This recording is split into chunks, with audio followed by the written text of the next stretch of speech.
არ ვიცი, საიდან დავიწყო, როგორ დავიწყო.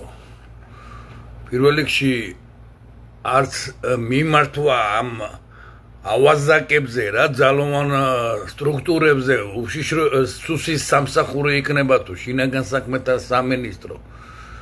ამათ ესენი ხო ნამუს გარეცხილები არიან, ამათ გინდა მიმართე, გინდა არა.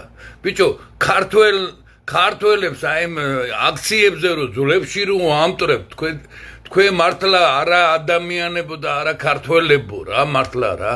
თქვენში ხო ქართველები არაფერი არ არის, თო. ვითოდ მართლმადიდებლობი ხართ და ეროვნულ სახელმწიფოებრიობას იცავთ და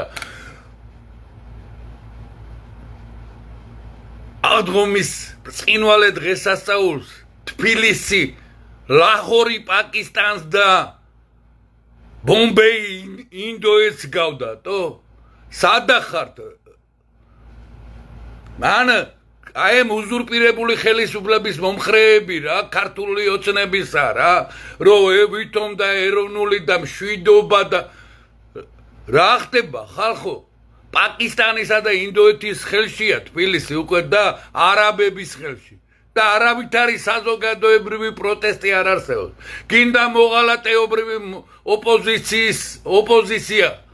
გაერთიანებული ოპოზიცია იქნება ნაციონალური მოძრაობა თუ მისი მომხრეები. აიქ რო იყრიბებით 10,000-ობით ქართველი და ვითომ რუსულ ოკუპაციას და რუსულ ხელისუფლებას აპროტესტებთ, თო? აგერ შემოთესლილები გინდა რუსი, გინდა რა ვიცი, უცხოტომელი, თო? მაგრამ ესეთი რამე რა ნახა ჩემმა თვალებმა, თო? სად არის საზოგადოებრივი პროტესტი, თო? ქართული სახელმწიფოებრიობის დედაქალაქი, რომელმაც 1000 წარღვნა გადაიარა იმპერიების ნგრევა დღეს უბრძოლველად აი ამ შემოთესლილი იმ ვიღაც პაკისტანელების და ინდოელების ხელში არის, თო?